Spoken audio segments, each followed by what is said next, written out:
Back in 2016, Apple replaced the normal function row on the MacBook Pro with a thin OLED touchscreen which actually looked quite cool and futuristic, and similar to the keyboard of the first iPhone, its point was to have the buttons change depending on the app you were using.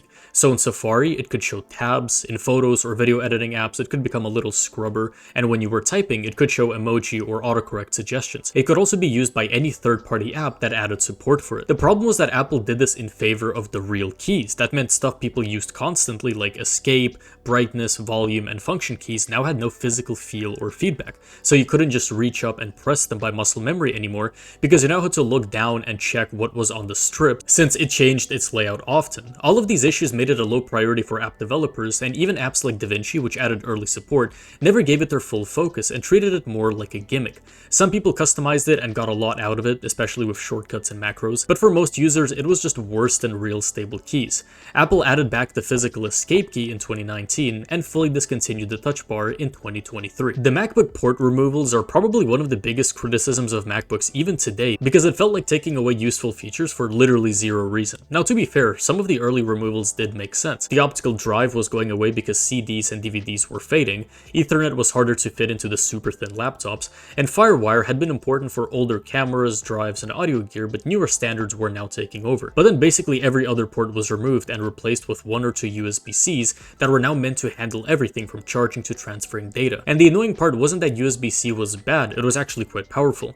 The problem was that Apple acted like the whole world had already switched, as it did with headphone jacks, when it clearly hadn't. A photographer buys a new MacBook and suddenly needs an SD card reader, a presenter needs an HDMI adapter, and a normal person needs a dongle just to plug in a flash drive. You couldn't even plug your iPhone into your own MacBook without needing extra stuff. Apple at least saw that they removed too many important ports, so in 2021, the MacBook Pro brought back MagSafe, HDMI, and the SD card slot. Boot Camp was a very interesting app on Intel Macs that lets you install Windows on your Mac and boot directly into it. So after a restart, your MacBook basically became a real Windows laptop. You could still use macOS for everyday stuff, creative work, or Apple's ecosystem, but if you needed Windows for school, gaming, or just some random program that only existed on Windows, you could switch over, which allowed MacBooks to act as two machines at once. This of course came with its own issues. You had to restart every time you wanted to switch, Windows needed its own chunk of storage, which also affected battery life, and the trackpad didn't feel as smooth on Windows, since of course it wasn't made for it. But still, it was real Windows running directly on the hardware, which made it way better for gaming and heavy apps than a normal virtual machine. This was a cool and occasionally useful feature, but it died when Macs moved from the Intel chips to Apple Silicon. Those M-series Macs use a different architecture, so the old boot camp setup just didn't carry over. I wonder if it'll ever be brought back, as Apple Silicon MacBooks are insanely powerful and could actually run both operating systems much better now than the older Intel ones. Apple killed off a lot of old classic Mac apps. Aperture was probably the biggest loss, which was Apple's serious photo app, made for photographers who needed to import big shoots,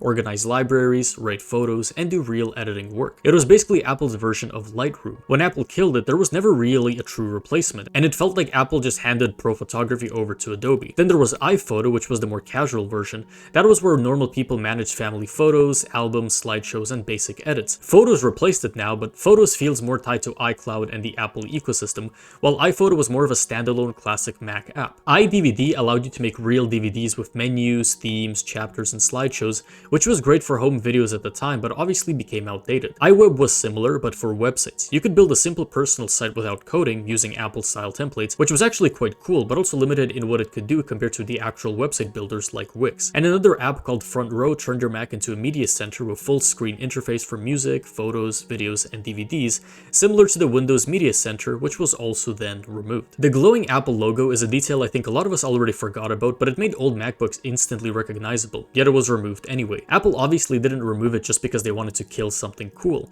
The old glowing logo worked because the Apple logo on the lid was basically a translucent window. The screen's backlight shined through it, which is why the logo got brighter or dimmer with the display, meaning it didn't have its own separate light. That was a very cool use of the design, but it became a problem as MacBook displays got thinner and more tightly engineered. Once Apple started pushing Retina displays and thinner lids, having a glowing cutout on the back of the screen just didn't make much sense anymore, especially now that the light could go both ways. If the screen backlight could shine out through the logo, strong outside light could also shine in through that same area. Not super ideal when you're trying to make the display look as clean as possible. And so the 12-inch Retina MacBook in 2015 basically showed where Apple was going by being thinner, metallic, and having no glowing logo. I think it gave MacBooks a nice charm, but having it be in the way of a visible screen would make people start hating it, so at least it left on a good note. Upgradable RAM and storage is something a lot of users can't grasp the removal of, but there were real engineering reasons for it. Apple wanted MacBooks to be thinner, faster, and more tightly packed inside. Removable RAM and storage need physical slots, connectors, extra space,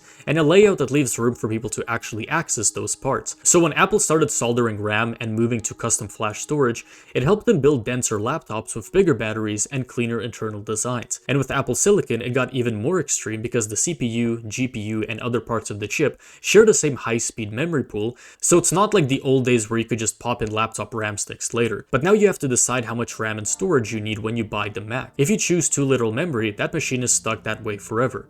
Storage at least can be worked around with external drives and cloud storage, but RAM cannot. Apple can say it improves performance and design, and that is partially true, but it also forces users to pay Apple's upgrade prices up front and makes repairs harder, which moved a lot of the control from the user to Apple, and many don't think the trade-off was worth it. Dashboard widgets are a feature that people miss because they made macOS feel playful, and made up some of its early identity. Dashboard was basically a separate little space full of mini apps, so you could press a key or use a gesture, and your desktop was replaced with floating widgets for weather, calculator, sticky notes, stocks, unit converters, random third-party tools, you name it. This wasn't some massive feature, but it was easy to use and pretty convenient. You didn't need to open a full app just to check the weather or convert a measurement, and could instead just hit dashboard, use the tiny widget, and go back to what you were doing. These widgets looked like little physical objects as well, especially in the older Mac era where Apple software still had some texture and charm. One of the coolest parts was something called a web clip, where you could take a section of a web page and turn it into a live dashboard widget, which I think is fair to say was quite ahead of its time. Apple pushed the dashboard aside once Notification Center became the new place for widgets,